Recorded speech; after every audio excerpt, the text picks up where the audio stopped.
Salut à toi et bienvenue dans un nouvel épisode solo de Young, Wild and Freelance où c'est moi, Thomas Burbidge, seul devant mon micro, qui va te parler d'un sujet qui, je pense, te concerne toi en tant qu'indépendant ou freelance. Et dans cet épisode, on va faire dans le très classique. Je vais pas partir dans une recherche d'un sujet qui va nous inspirer, nous faire réfléchir. On va revenir à des fondamentaux et on va se poser la question de qu'est-ce qui fait que, pour toi, peut-être, ton chiffre d'affaires n'est pas aussi stable, aussi conséquent, aussi élevé que tu aimerais. Comment ça se fait que tu arrives peut-être pas à vivre confortablement de ton business indépendant? C'est quoi les erreurs peut-être qui sont là sur le chemin, que tu fais malgré toi? Je sais que tu es clairement de bonne intention et que tu fais de ton mieux.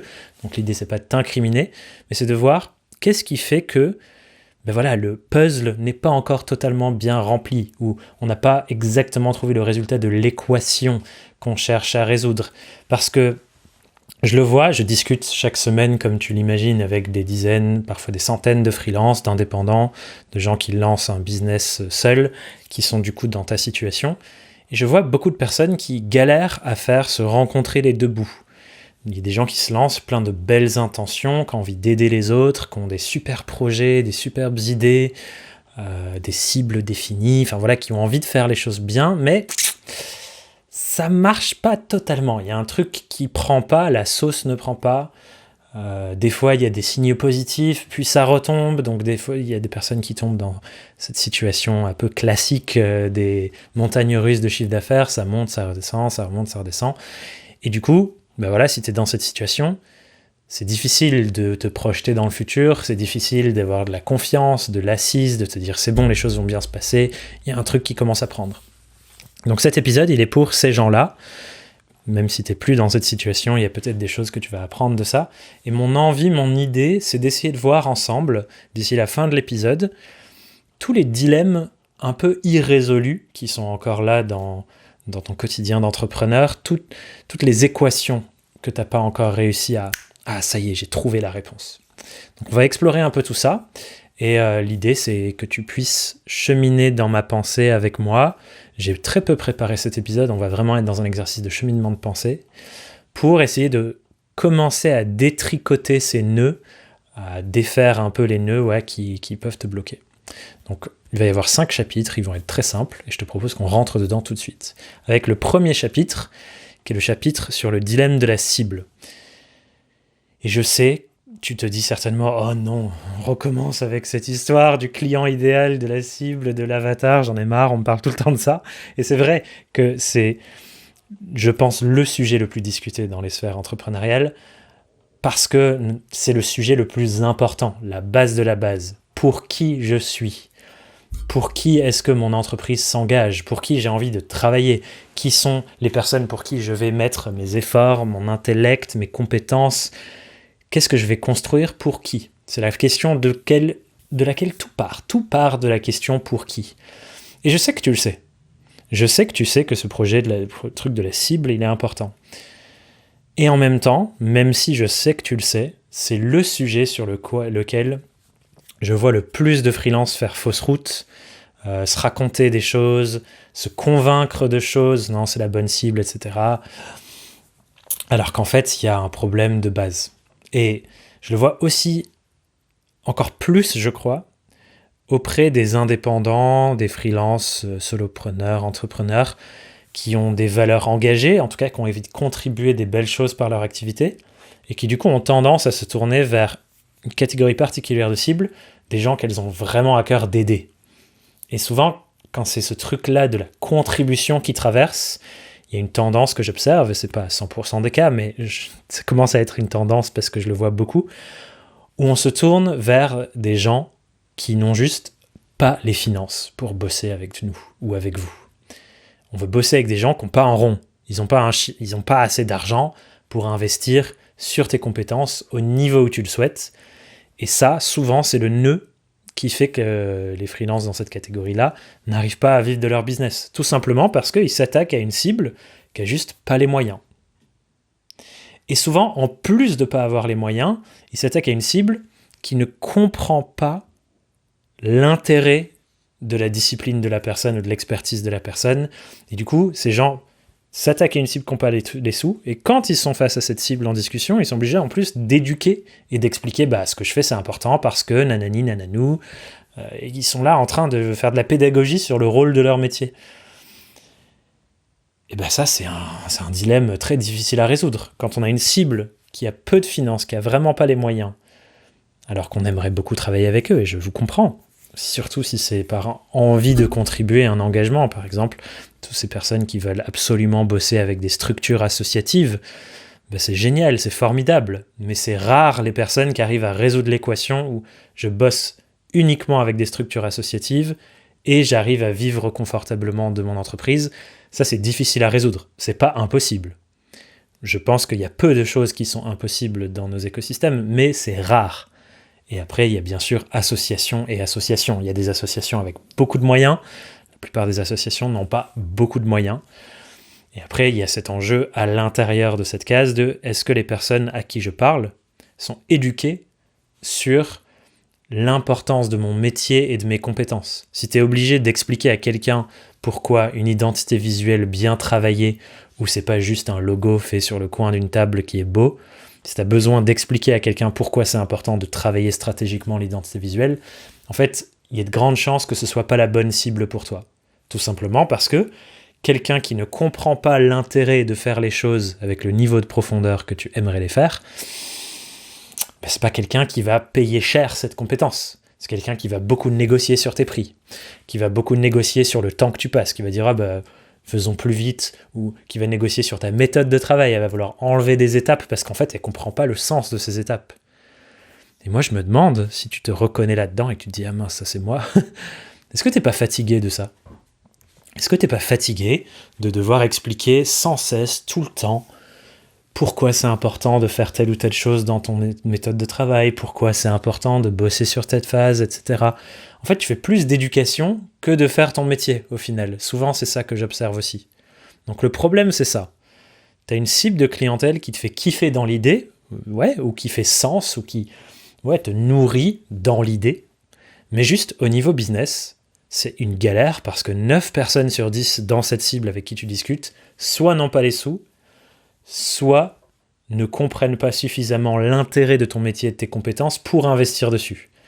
Si moi je comprends pas pourquoi c'est important de bosser avec telle ou telle personne, je vais avoir du mal à investir dessus si j'arrive pas à me dire ah oui je sais pourquoi c'est important.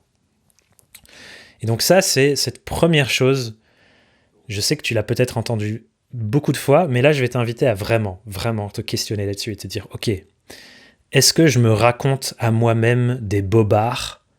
Est-ce que je me raconte une histoire sur ma cible ? Et est-ce qu'il n'est pas temps de changer, de me dire que je me concentre sur des personnes qui comprennent l'intérêt de mon métier et pourquoi c'est important, et qui ont les moyens d'investir là-dessus ? Et une des manières de savoir si elles ont les moyens, c'est les gens qui ont déjà investi là-dessus par le passé. Et donc c'est des niveaux de maturité, potentiellement, imaginons tu travailles avec des entreprises, il y a des entreprises avec différents niveaux de maturité. Et selon le niveau de maturité de l'entreprise, évidemment qu'elle ne va pas avoir la même expérience et donc elle va avoir des moyens financiers différents potentiellement, mais surtout peut-être plus d'expérience en lien avec tes compétences à toi et donc savoir que c'est important. Donc je t'invite vraiment à te poser cette question là-dessus et te dire ok, ma cible, est-ce que l'expérience que j'ai accumulée jusqu'à maintenant, est-ce que cette expérience, donc les discussions que tu as eues avec ta cible, les choses que tu as essayé de vendre, de lancer, est-ce que ça te prouve que ta cible a les moyens d'avancer ? Ou à l'inverse, est-ce que la plupart du temps, ils n'ont pas les moyens d'avancer avec toi ?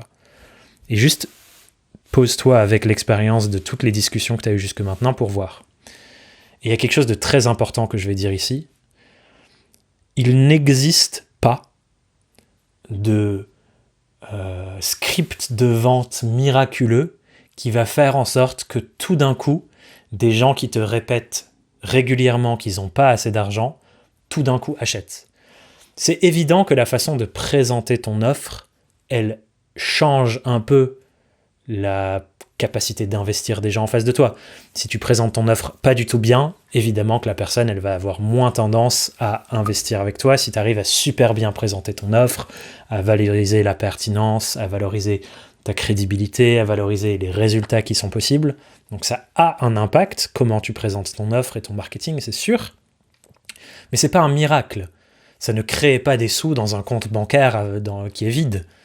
Donc, et souvent, c'est la croyance que beaucoup de gens, genre les coachs business, machin, truc, sur Internet que tu croises, ils essaient de te convaincre qu'un script de vente peut tout changer et va tout d'un coup faire en sorte que tes ventes, elles explosent. Mais c'est pas vrai si ta cible est de base mal calibrée. Donc ça, c'est la première chose. Il faut absolument commencer par reposer les choses là-dessus et de se reposer la question et de revenir. Est-ce que la chose que j'essaye de vendre, c'est un truc qui est déjà important dans la vie des personnes à qui je souhaite le vendre? Est-ce que c'est des gens qui cherchent une solution activement là-dessus? Est-ce que c'est des gens qui souffrent des conséquences de ça et qui ont conscience qu'elle souffre des conséquences de ça? Si elle n'a pas conscience de son problème, elle ne va pas acheter de la solution, la personne à qui tu veux parler. Donc il faut vraiment se replonger là-dessus et se dire, ok, est-ce qu'elle a les moyens? Est-ce qu'elle a un problème concret dont elle est consciente, sur lequel elle veut investir? Est-ce qu'elle a déjà investi par le passé pour résoudre ce problème? Là, on commence à avoir quelque chose de plus précis. Donc ça, c'est le truc le plus important, le dilemme de la cible. Tu dois résoudre cette équation-là pour savoir, ok, je suis sur un terreau fertile. Il y a des choses à faire. Si tu te plantes sur cette étape, tout le reste devient difficile, voire impossible, selon les cas. Et c'est peut-être ça qui met des bâtons dans les roues à tout ce que tu as essayé par ailleurs. Tu peux avoir la meilleure com Instagram, la meilleure présentation d'offres, le meilleur discours commercial, la meilleure identité visuelle, le meilleur site, enfin, peu importe, tous les autres trucs que tu as, si tu es sur une cible pas fertile, entre guillemets, pour le développement de ta boîte, bah, ça va être super dur. Donc c'est le premier truc. Faut pas que si tu te plantes là-dessus, tout le reste, 1000 fois plus difficile, voire impossible à résoudre l'équation. La deuxième chose, c'est la structure de ton offre et ce que tu mets dedans et comment tu le vends. Donc là, on rentre dans le deuxième chapitre où je vois beaucoup de personnes faire des erreurs. Je vois tellement d'indépendants et d'entrepreneurs qui ont défini une offre avec un tarif qui rend tout simplement la rentabilité impossible. Genre, quand des fois j'ai des discussions avec les personnes, on se pose, et une étape par laquelle je passe très régulièrement avec la majorité de mes clients en accompagnement, en coaching ou dans nos programmes, c'est de juste refaire les calculs du business model, de la rentabilité. Donc on se pose et on regarde, ok, combien tu vends ton truc? D'accord, tu le vends tant. Combien de temps ça te prend pour faire ce truc-là? Ok, ça te prend 5 jours. D'accord. Et du coup, il te faut combien de clients à qui tu vends pour avoir assez de chiffre d'affaires par mois? Ok, il m'en faut tant. Et là, je fais les calculs en mode, ok, je prends un exemple du coup. Ça te prend 5 jours pour faire le truc que tu vends à ton client et tu le vends 300 balles. Et du coup, pour vivre confortablement, tu as besoin de quoi? 2500 euros de chiffre d'affaires? Ok, on va dire 3000 pour cet exemple. Donc tu vends 300 euros. Il te faut 3000 par mois. Ça veut dire qu'il faut que tu vendes 10 fois. Et ça te met 5 jours par tête à chaque fois que tu vends pour réaliser le truc. Ça fait 50 jours. Donc tu as besoin de bosser 50 jours pour faire 3000 euros et il n'y a que 30 jours dans un mois. Enfin bref, des fois il y a des trucs lunaires comme ça. Donc là je prends un exemple qui est peut-être extrême et tu te dis ça va, je suis pas à ce stade. Mais juste prends le temps en m'écoutant là, prends un bout de papier et dis ok, chaque chose que je vends, je le vends à temps. Peut-être même que tu as de la marge, c'est-à-dire tu le vends à temps, mais ce qui te touche vraiment dans ta poche, c'est moins. Donc combien tu touches dans ta poche par vente? Ok, ça veut dire qu'il faut que tu fasses combien de ventes pour atteindre ton chiffre d'affaires cible de stabilité? Et ça dépend de nos niveaux de vie à chacun, de notre situation. Il y a des gens qui sont propriétaires, il y a des gens qui sont locataires, il y a des gens qui sont seuls, il y a des gens qui sont en couple. Donc ça regarde chacun et chacune d'entre nous le chiffre d'affaires de base dont on doit avoir. Mais des fois, quand on pose les chiffres comme ça, ok, je vends mon truc, je sais pas, pour des gens qui vendent des produits, des fois c'est 30 balles, ok. Pour bien vivre, il me faut tant, donc ça veut dire qu'il faut que je fasse 100 ventes par mois. Ok, comment je fais pour être sûr que 100 personnes achètent tous les mois? Ben, ça veut dire que pour que 100 personnes achètent, il m'en faut peut-être 500 qui regardent les produits. Parce que forcément, on ne vend pas à 100% des gens qui sont intéressés. Donc il y a les prospects, puis il y a les acheteurs. Ok, et pour qu'il y ait 500 personnes qui voient les produits, peut-être qu'il faut que j'en touche 1500, 2000, 3000 avec ma com. Et en fait, on voit qu'il y a un truc irrésolvable qui part du business model de base. Et ça, c'est une erreur que je vois tellement de gens faire qui se disent « je vais vendre moins cher, ça va me permettre de vendre plus et plus facilement ». Et en fait, ça, c'est faux. Quand on vend moins cher, on organise son entreprise pour qu'elle soit obligée de toucher beaucoup de gens. Bah oui, si tu vends peu cher, tu es obligé de vendre beaucoup. Et pour vendre beaucoup, tu dois toucher beaucoup de gens. Donc tu deviens une boîte pour qui la visibilité, la communication, le marketing, la conversion, toutes ces compétences-là deviennent ton expertise première. Et c'est là où on voit qu'il y a un truc sur lequel on va venir après, qu'il y a un chapitre futur où il y a un truc qui ne peut pas être résolu. Souvent, les gens qui font ça, qui vendent peu cher ou qui baissent leur prix, c'est des gens qui, en même temps, n'aiment pas le marketing, la com, la vente. Elles baissent leur prix exprès parce qu'elles n'aiment pas, en se racontant que ce sera plus facile à vendre. Mais du coup, elles créent une entreprise qui a encore plus besoin de faire de la vente, du marketing, du commercial, de la communication pour toucher plus de gens. Parce que comme je vends moins cher, j'ai besoin de plus de gens qui voient, qui achètent pour acheter. Et en fait, du coup, c'est un dilemme qui n'est pas résolvable. J'aime pas le marketing, je baisse mes prix. En baissant mes prix, je m'oblige à être encore meilleur en marketing. Ça ne fonctionne pas. Et donc, cette histoire-là de c'est quoi ton modèle de rémunération, qu'est-ce que tu vends, à combien tu le vends, et du coup, ça nous remonte jusqu'à la cible, est-ce que c'est pertinent avec notre cible? Ça, faut poser les chiffres, quoi. Ouvrez-vous un tableau Excel, ou si vous ne savez pas utiliser Excel, faites-le à la main, mais faites vos calculs. Et quelque chose qui est très important, que vous devez tous et toutes entendre, c'est que c'est beaucoup plus simple de vendre un truc à 2000 € à une personne, donc un service a priori, que de vendre 10 trucs à 200 € à 10 personnes. C'est beaucoup plus simple de vendre une fois à 2000 € que 10 fois à 200 €. Et c'est encore plus simple du coup que de vendre 100 fois à 20 €. Et si vous êtes des personnes qui faites du produit par exemple, je vous encourage à vous dire ok, j'ai des produits certes, un business basé sur du produit, ça nécessite quand même d'avoir du volume en tant que visibilité, etc., pour vendre tous les produits et faire en sorte que je puisse générer un chiffre d'affaires intéressant. Donc soit cette conscience de « ok, il faut que je génère du volume », ça vous fait vous dire « d'accord, je vais me mettre sur le pan marketing com et je vais devenir vraiment fort et forte là-dedans », et que ça vous énergise, génial. Mais sinon, le pas de côté que vous pouvez faire, c'est de vous dire « ok, peut-être que je ne vais pas faire que du produit, peut-être que je vais faire aussi du service, peut-être que je vais trouver un mélange où je peux faire du service et mes produits viennent améliorer le service que je rends. Ou peut-être que je me décale sur une forme vraiment purement basée sur du service, parce que c'est beaucoup plus simple de facturer plus cher quand on fait des business basés sur le service. Et je vois vraiment plein de manières dont les deux peuvent se réunir, où un produit peut améliorer un service, ou un service peut améliorer un produit.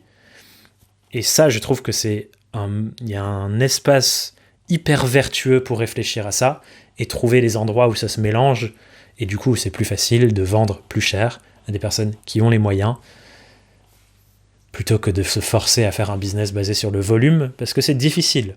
Quand on démarre, quand on n'a jamais fait d'entrepreneuriat notamment, savoir générer du volume d'attention, capter les gens, faire en sorte que tout le monde soit intéressé, qu'il y ait beaucoup d'yeux qui découvrent ce qu'on fait, c'est pas facile à faire. C'est une expertise.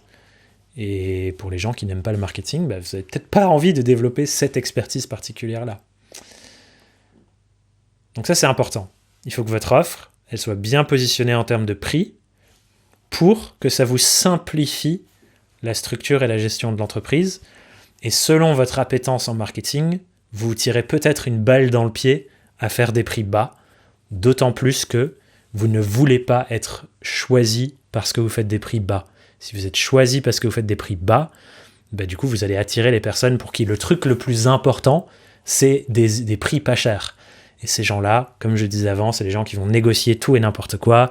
Ils vont vouloir faire les choses plus rapidement et en même temps, ils vont pas être satisfaits d'un truc fait à la va-vite. Enfin, c'est les clients les plus compliqués à gérer.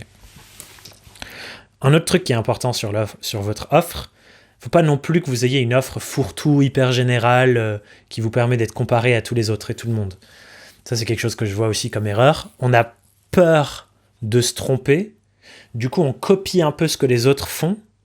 Et en copiant un peu ce que les autres font, du coup, on devient un peu personne. Genre, imaginons, on est sur Malt. Donc Malt, c'est une plateforme où les gens vont pour trouver des freelances.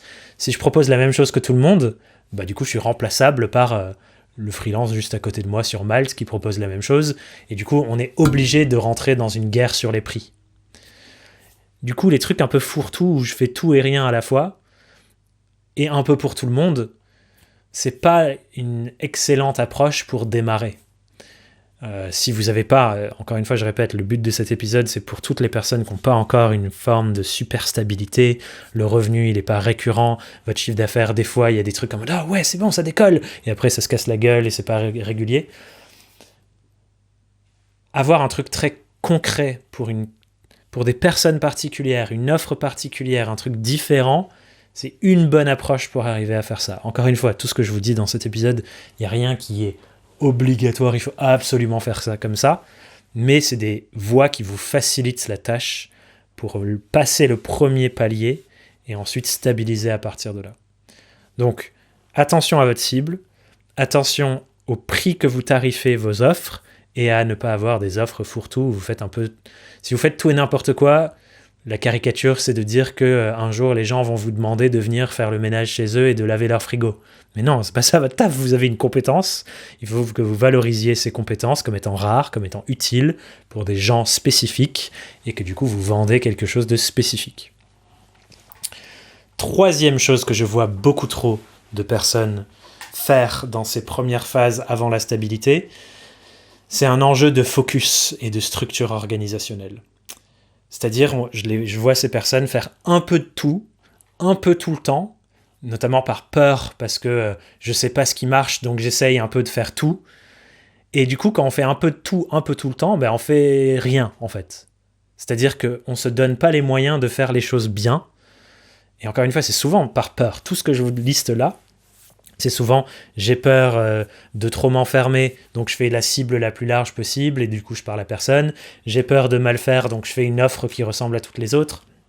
J'ai peur de ne pas choisir le bon levier de communication, par exemple, donc j'essaye tous les leviers de communication auxquels je pense et du coup j'en fais aucun. Et ça c'est quelque chose, il faut réussir à se dire ok, je sors de ce truc de le filet le plus grand et je vais espérer que je vais choper les papillons avec le filet le plus grand et se dire ok, je vais me calmer et je vais focus. Ma meilleure hypothèse pour l'instant, c'est celle-ci. Je vais me concentrer là-dessus. Je vais organiser mon temps, mes compétences, mon espace pour être concentré, pour être focus, pour bosser sur ce truc-là en priorité. Je vais le faire pendant un certain temps. Donc vous fixez une limite temporelle. Et de cette analyse qui va sortir du fait d'avoir fait un truc spécifiquement et d'avoir fait le mieux possible, et ben ensuite on pourra trancher. Ah, qu'est-ce qui a marché? Qu'est-ce qui a bien pas marché? Est-ce que c'était pertinent? Est-ce que c'était pas pertinent? Est-ce que je continue dans cette voie ou est-ce que je change? Et là, on apprend beaucoup mieux, beaucoup plus, et on se rapproche plus rapidement de ce qui fonctionne spécifiquement pour nous, pour notre cible de clientèle, pour notre offre, parce qu'on est plus focus. La stratégie de faire un peu de tout, comme je le disais, au final, on fait rien vraiment. Faire un peu de tout, c'est faire rien pour de vrai. Et du coup, on est dispersé, on n'arrive pas à savoir sur quoi se concentrer, dans quel moment. Donc, ce qu'il vous faut, c'est de la structure, quoi. Il faut une façon de gérer votre ressource la plus précieuse, qui est votre temps, pour allouer ce temps aux choses de façon concentrée, presque unique, un seul objectif à la fois, un seul projet à la fois, et on avance comme ça. Et ça, c'est dur à faire quand on est au début, parce qu'il y a 1000 choses auxquelles on pense, il y a 1000 trucs qui nous viennent de partout, et du coup on est un peu en mode oh, j'ai envie d'attraper toutes les billes qu'on me lance. C'est pas vraiment la bonne approche. Et quelque chose qui fait le lien avec ça, c'est donc j'avance dans mon déroulé, un autre chapitre de ce que je vois les gens faire, c'est de faire de passer trop de temps à faire des trucs qui n'ont que peu d'importance au début, et on s'éternise là-dessus, alors qu'on devrait mettre notre attention ailleurs. Donc, au tout début, qu'est-ce qui mérite notre attention? Ce qui mérite notre attention au début, c'est valider sa cible, valider son offre, valider sa méthodologie de vente. Au début, vous n'avez pas besoin d'un putain d'énorme site internet.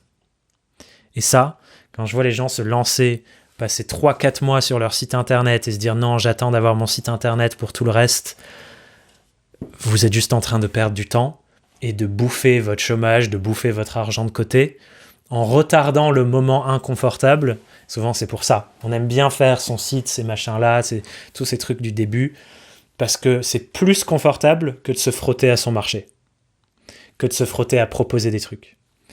Vous n'avez pas besoin d'un énorme site internet super sexy dès le début, voire même, je trouve que c'est presque une perte de temps et d'argent, parce qu'au début, les choses changent tellement souvent que de vous créer un truc un peu costaud comme un site hyper travaillé avec des textes et tout, et en fait, vous allez devoir le changer tellement vite que ça fait pas vraiment sens au début.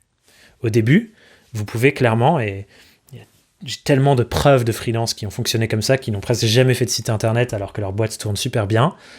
Vous avez une page Google Doc ou pas une page sur Notion ou une landing page faite en une après-midi qui présente rapidement, voilà pour qui je suis, voilà ce que je fais, voilà les preuves que je sais faire ce que je fais, et c'est largement suffisant. Il y a même des gens qui n'ont pas ça, c'est juste des échanges par écrit, ils ont les appels de vente, dans l'appel de vente, ils ont une sorte de proposition commerciale en PDF, et voilà. Vous n'avez pas besoin d'un énorme site dans lequel vous allez investir du temps, de l'argent, de l'énergie, beaucoup d'émotions en plus, parce qu'on est là en mode je veux que mon site il soit super beau.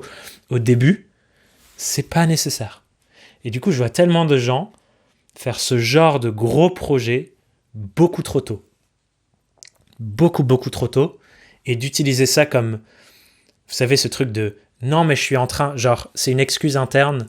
On se convainc qu'on est en train d'avancer, de structurer, de bosser, de développer les choses, etc. Alors qu'en fait, on est en train de travailler sur quelque chose que quasiment personne ne verra. Donc c'est clairement, je parlais de l'importance d'allouer notre temps au bon endroit. Là, ça, c'est clairement pas une bonne allocation de notre temps. Donc je répète, au démarrage, c'est quoi les projets qui sont importants au début ? C'est valider ce que les gens dans les écosystèmes startup utilisent comme jargon en disant le MVP. Moi, je vais parler plutôt de MVO. C'est l'offre minimum viable ou votre positionnement minimum viable, on pourrait dire ça aussi, qui passe par une cible claire, avec les moyens de vous payer, dont vous comprenez super bien les enjeux. Face à ces enjeux, vous structurez une offre claire, pertinente, qui est rentable pour vous. Et pour connecter ces deux morceaux, vous avez besoin, et c'est le dernier chapitre de cet épisode solo, un système de vente dans lequel vous êtes actif. Et ça, tellement de personnes que je vois au débarrage aussi qui font ça. Être totalement passif dans la vente, c'est-à-dire, je lance par exemple un compte Instagram, je fais un post par semaine et j'attends. Je me dis, mes clients vont venir, vont m'envoyer un message privé ou vont cliquer sur le lien dans ma bio et j'attends que ces gens remplissent le formulaire de contact de mon site. Et je fais un post par semaine, c'est déjà bien. Alors attention, je ne suis pas en train de dire qu'il faut faire un post tous les jours et rentrer dans un truc super productiviste, etc. Si vous écoutez ce podcast depuis un moment, vous savez que c'est pas là mon propos. Mon propos, il est de dire que beaucoup trop souvent, je vois des personnes pour qui la démarche de vente, de communication, de marketing, elle est inconfortable, et c'est OK que ce soit inconfortable, surtout au début, où vous n'avez jamais eu besoin de rentrer dans ça. C'est normal que ce soit pas confortable au début.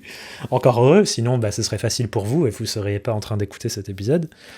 Mais je vois trop de gens pour qui c'est inconfortable, du coup, se cacher derrière des méthodologies qu'on pense pertinentes, mais qui en fait nous mettent dans un rôle vraiment passif. Et du coup, quand on est vraiment dans cette phase dans cette posture de passivité, dans la méthodologie de trouver des prospects, vendre ce qu'on a à vendre, et qu'on attend que ça se fasse, ça se fait pas. Ou alors, quand ça se fait, c'est tellement inattendu que vous savez pas comment répliquer le fait que ça se fasse de nouveau. C'est-à-dire, ça s'est passé, et c'est presque genre, vous savez pas trop comment ça s'est passé, il y a quelqu'un qui vous a contacté, parce qu'ils vous ont trouvé de façon un peu random, et vous dites « Ah, waouh, incroyable !» Mais si vous ne savez pas pourquoi c'est arrivé ou comment c'est arrivé, vous ne pouvez pas cliquer sur CTRL-C, CTRL-V pour continuer de faire ce qui marche bien, parce que vous étiez dans une posture d'attente. Ou alors c'est votre tata de machin, de trucs qui vous a recommandé. Et ça, ça a des limites. Au bout d'un moment, les personnes proches autour de vous ne peuvent pas vous recommander à que des gens qu'elles ne connaissent, elles n'ont qu'un réseau actuel à qui vous recommandez, quoi. Et donc ça, c'est la dernière chose. Être passif dans la phase de vente, malheureusement, c'est pas comme ça qu'on arrive à faire sortir les choses. Et je suis pas en train de dire que vous devenez des vendeurs de tapis horribles qui envoient 25 000 messages privés par jour sur Instagram et sur LinkedIn. S'il vous plaît, ne faites surtout pas ça. Mais il vous faut une méthodologie pour communiquer, toucher des prospects, emmener ces prospects à être intéressés par ce que vous faites et potentiellement leur vendre quelque chose qui soit structuré et dans laquelle vous avez une démarche active. Vous n'êtes pas en train de jeter des trucs sur Internet et attendre que ça se passe. Les boîtes qui permettent qui ont ça, où ça se fait tout seul, c'est hyper rare, encore une fois. Et là, pareil, tout comme je disais tout à l'heure sur les miracles des scripts de vente qui vont tout changer, qu'on nous vend, les gourous d'Internet, ils vous ont aussi vendu cette croyance que il y a un truc que je peux mettre en ligne et le copywriting sera tellement magique que j'aurai rien à faire et les opportunités de mission vont pleuvoir dans ma boîte de réception. Non, en fait, non. On est trop biberonné à ce bullshit, et je suis désolé parce que j'utilise les gros mots, hein. Et du coup, on croit que ça va être magique. Donc je ne suis pas en train de dire que vous devez devenir des surhumains productivistes, je suis juste en train de dire qu'il y a une approche beaucoup plus consciencieuse, focalisée, stratégique, pour mieux allouer votre temps et bien résoudre ces différentes équations. L'équation de votre cible, l'équation de votre offre et de votre business model, l'équation de votre organisation et ce sur quoi on se concentre, et l'équation de la rencontre entre votre cible et votre offre. Du coup, ça, c'est la méthodologie de vente ou de communication ou de distribution, elle a plein de noms. Ça, c'est les équations que vous devez résoudre. Et quand vous allez réussir à les résoudre, c'est là qu'il y aura cette stabilité que vous cherchez. C'est là qu'il y aura plus de récurrence dans les revenus. C'est là que vous aurez du coup un peu plus de maîtrise sur le fait de ne pas être en train de vivoter et que vous puissiez avoir une forme de régularité. C'est ça qu'on cherche. Vous devez résoudre ces équations-là. Elles auront une tête un peu différente pour tout le monde. Je ne peux pas vous donner une méthode magnifique et magique qui résoudra la chose pour tout le monde. Ce sera un peu différent pour chacun et chacune. Mais c'est ça que vous devez résoudre. Si tout ça, ça vous a parlé et que vous vous êtes dit en m'écoutant « Ok, je me reconnais dans ce que tu dis, Thomas », peut-être pas dans tous les chapitres, mais dans un, dans deux, peut-être dans tous d'ailleurs. Si vous êtes reconnu là-dedans, deux choses que j'ai à vous proposer. La première, c'est de nous rejoindre dans la newsletter, parce que souvent dans ma newsletter, donc si vous n'êtes pas encore abonné, j'envoie une newsletter, un écrit toutes les semaines, où je creuse pas mal ces sujets-là. En tout cas, on a beaucoup de documentation là-dessus, et c'est des choses que je renvoie régulièrement pour que les personnes refassent un petit point avec elles-mêmes. Donc dans la newsletter, on parle beaucoup de ça. Et surtout, l'endroit où je pense que vous pouvez le plus progresser, c'est que j'ai préparé une masterclass sur le sujet de toutes ces choses. Un cours gratuit que je vous mets disponible. Ça va durer à peu près 2 heures. Et pendant ce cours, on va vraiment parler de tous ces sujets-là. L'objectif de ce cours, c'est de vous donner les bases pour stabiliser vos revenus, votre chiffre d'affaires. En tout cas, de savoir vers où je vais, par quoi je commence, comment je structure, c'est quoi les critères d'une bonne cible, comment je fais pour savoir que mon offre, elle est rentable ou pas. Voilà, un peu essayer de résoudre ensemble pendant 2 heures toutes les choses dont on a parlé ensemble ici et du coup, dont vous avez besoin pour le niveau 1 de rentabilité. Du coup, ça, je vous invite à venir y participer. En tout cas, si ça vous intéresse et si vous êtes reconnu dans les contenus de cet épisode de podcast. Pour vous y inscrire, le lien, il se trouve juste dans la description de l'épisode. Donc en fonction de où vous regardez, où vous écoutez ça, allez dans la description, cliquez sur le lien, rejoignez-nous pour cette masterclass.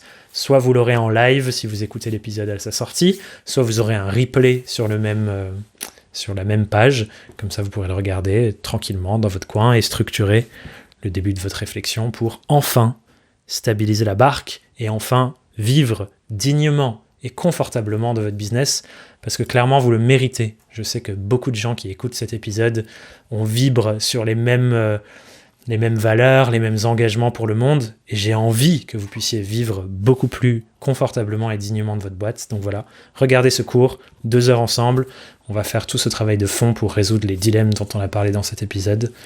En tout cas, j'espère que ça vous a déjà aidé à mettre un peu de clarté sur où vous vous trompez peut-être, ou les endroits où c'est pas encore assez clair pour que vous puissiez les revisiter. Voilà, c'était tout pour moi. J'espère que cet épisode il vous a plu. Si c'est le cas, cliquez sur follow, abonnez-vous, peu importe où vous êtes, parce que ça nous aide énormément à développer le podcast et développer tout ce qu'on fait autour. Vous n'imaginez pas à quel point c'est pertinent pour nous, les gens qui cliquent sur follow, parce que ça nous permet de faire des meilleurs épisodes, des meilleures productions et d'aller plus loin. Donc ça, c'est la dernière chose que je vous demande. Et on se retrouve tout bientôt pour la masterclass, si vous venez, en description, ou pour un nouvel épisode. Prenez soin de vous. Bye.